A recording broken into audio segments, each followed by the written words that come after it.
পরক্রিয়ার জেরে ইকরামুল কবির নামে এক যুবককে হত্যা করে মাটিতে পুঁতে ঢালাই করে দিয়েছে স্বামী, যা এলাকায় চাঞ্চল্য সৃষ্টি হয়েছে। যশোর শার্শা উপজেলার বসতপুর গ্রামে এই ঘটনা ঘটে।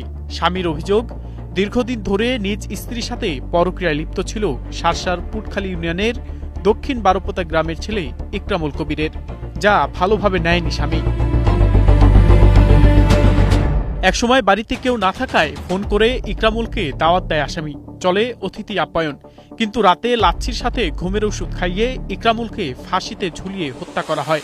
পরে জ্বালানি ঘরে গর্ত করে ঢালাই করে দেয় অভিযুক্ত নিজেই। আরও জানা যায়, শরীরের কিছু অংশ নাভারণ পুরাতন ব্রিজের নিচেই বস্তাবন্দি অবস্থায় ফেলে দেওয়া হয়। ঘটনার দিন না ওরে ঘুমের ওষুধ খাওয়া দিয়েছিলাম লাচ্ছির সাথে। কিসের সাথে খাওয়াচ্ছে? লাচ্ছির সাথে। তারপরে ওই লাচ্ছির সাথে ঘুমের ওষুধ খাই তারপরে ঘুমাই। ঘুমিয়ে যাওয়ার পর কি করলেন আপনি? রশি দিয়ে ফাঁস দিয়ে মারছি। কিভাবে মেরেছেন? রশি দিয়ে ফাঁস দিয়ে। রশি দিয়ে ফাঁস দিয়ে মারছেন, তারপরে কি করছেন? তারপরে ওইখানে গর্ত ছিল। কোন জায়গায় দেখেন? তার দিয়ে কোন সাইডে? ওই ঘরের ভিতরে।